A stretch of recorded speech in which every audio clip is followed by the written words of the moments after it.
জয় মা দক্ষিণাকালী। দেখতে পাচ্ছ কি মিষ্টি দেখতে লাগছে মাকে। আমার তো চোখ জুড়িয়ে যাচ্ছে এত সুন্দর দৃশ্য দেখে।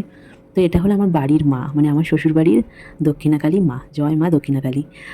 আর এই ঠাকুরটা মানে আমাদের মাকে রং করা হয়েছে নতুনভাবে, কারণ একটাই যে পৌষকালী পুজো আমাদের বাপের বাড়িতে নয় কিন্তু আমার শ্বশুরবাড়িতেই। তো শ্বশুরবাড়িরই মায়া প্রতিষ্ঠা করা। তো মাকে রং করানো হয়েছিল। মানে কি চলছে, মানে কমপ্লিট হয়ে গেছে। হয়ে গেছে মানে এটাই যে কমপ্লিট রংটা হয়েছে, এখনও গহনা পরানো বাকি। কারণ পুজো তো হলো সামনেই চলে আসলো। ডিসেম্বরের 19 তারিখ আমাদের বাড়িতে কালী পুজো। তো আমি পালদের বুকিং করেছিলাম যারা ঠাকুর তৈরি করে। তো সেখানে গিয়ে কথাবার্তা বলে ডিসাইড করা হলো, টাকা পয়সারও একটা ব্যাপার থাকে। সব কিছু ডিসাইড করে তারপরেই একটা পজিশনে আসা হলো। তারপরে ঠাকুর মশাই মানে পুরোহিত মশাই এসে পুজো আর্চা করে ঠাকুরকে নামিয়ে দিল মাকে। নামিয়ে দেওয়ার পরে রং করানো হলো। তার আগে মাকে ধুয়ে মুছে পরিষ্কার করে রেখেছিলাম। তারপরে এসেছে রং করতে, দেখতেই পাচ্ছ তার পরিপ্রেক্ষিতে তোমরা দেখাচ্ছি যে মাকে রং করেছে। 2 দিন লেগেছে, কারণ একদিন বেশ রংটা করেছে। আর রংটা মানে মানে যে এক্সট্রা রঙগুলো থাকে না ওগুলো পড়ে যাচ্ছিলো, তো এলোমেলো হয়ে যাচ্ছিলো, ওর জন্য 2 দিন লাগলো। আর শীতকাল একদিনে হয়ে যেত, এবেলা ওবেলা করে, মানে গরমকাল হলে, যেহেতু এটা শীতকাল সেহেতু একটু অসুবিধা হয়েছে, 2 দিন লেগেছে। 2 দিন এটা লাগেও, 2 দিন সময় লেগেছে। পরদিনে একদিন বেস করে গেছে, পরদিন এসে চক্ষু দান করেছে, তারপরে চুলটা সেট করেছে, নানা রকম কারুকার্য যেগুলো বাকি ছিল সমস্ত কিছু সেট আপ করেছে। করে তোমাদেরকে তো দেখিয়ে দিলাম প্রথম রূপটা, ওটাই হলো মায়ের আসল রূপ। তো আর যে জিনিসগুলো সজ্জা বাকি, রূপসজ্জা বাকি রয়েছে, সেগুলো পুজোর দিন আমি করবো ধীরে সুস্থে আস্তে আস্তে। আর একটা সমস্যাটাই যে পুজোয় আমার বড়মশাইয়ের একদিনও ছুটি নেই।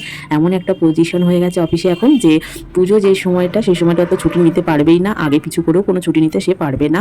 পুরো যে অফিসে চাকরি করে সেই অফিস থেকে, হেড অফিস থেকে মানে মেল এসেছে, তার জন্য সমস্যাটা হয়ে গেছে। বাড়িতে কেউ নেই, সমস্তটাই নিজে হাতে একা হাতে করতে হবে। ছোটো বেবি আছে, ওকে নিয়ে সমস্ত কিছু করতে হবে। আর আমি যেহেতু একজন বিউটিশিয়ান এবং মেকআপের কাজ শিখছি, সেটাও করতে হবে। সব মিলিয়ে একাকার অবস্থা, খুব ব্যস্ততার মধ্যে রয়েছে। তার মধ্যেও যে চেষ্টা করি তোমাদের সকলের সাথে একটু ভিডিও শেয়ার করার, সবসময় হয়ে ওঠে না। তো তার মধ্যে আবার ফেসবুকেও একটু কাজ করি, তো সেখানেও সময় দিতে হয় হালকা ফুলকা করেও। তারপরে এটা ওটা করেই আমার চলছে। ছোটোখাটো একটা বাড়িতে হাতের কাজ করি, সেটাও করতে হয়, আর কিছুই না। আর এখানে দেখো ঠিক আমার একটাই ডিমান্ড ছিল পালেদের কাছে, মানে যে ঠাকুর রং করছে বা করতে আসবে তাদের কাছে, যে চোখটা যেন ঠিকঠাক হয়। তো মায়ের চোখটা তোমরাই দেখো কতটা সুন্দর করে দিয়েছে, ভালো হয়েছে, বেশ মিষ্টি লাগছে। তো আমি এরকমই মোটামুটি চেয়েছিলাম যে যাতে চোখটা বেশ পার্মানেন্টভাবে ঠিকঠাক দেখতে লাগে।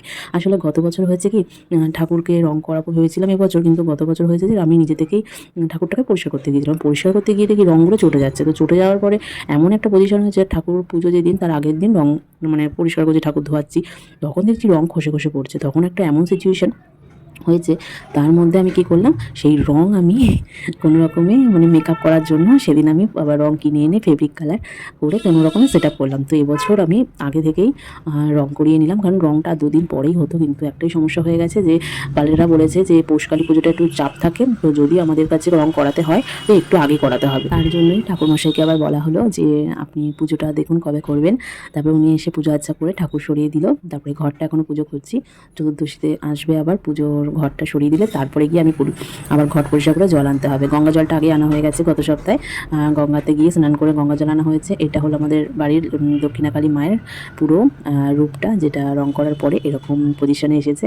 তো যাই হোক, কেমন হলো ভিডিওটা, কেমন লাগলো তোমরা কিন্তু অবশ্যই কমেন্ট করে জানাবে। মা সকলের মঙ্গল করুক এই কামনা করি, প্রার্থনা করি, যাই বলো। তো মিষ্টি লাগছে, ভীষণই মিষ্টি লাগছে। মাকে সাজানোর পর আরও মিষ্টি লাগবে। পুরো মা যেন হাসছে, মনে হচ্ছে কি হাসি, মায়ের কি হাসি। তো মাকে যখন আরও সুন্দর করে সাজিয়ে তুলবো তখন তোমাদের সকলের সাথে আবার শেয়ার করব। তো তোমাদের কেমন লাগলো ভিডিওটা অবশ্যই কমেন্ট করে জানাবে। এখনও অনেক বাজারঘাট করা বাকি রয়েছে, তারপরে নেমন্তন্ন করা বাকি রয়েছে। তো আমি ভিডিওটা আপলোড করছি তোমাদের সকলের সাথে, আবার নতুন ভিডিও নিয়ে চলে আসবো। তোমরা অপেক্ষা করো আরও নতুন ভিডিও দেখার জন্য। ভালো থেকো সবাই।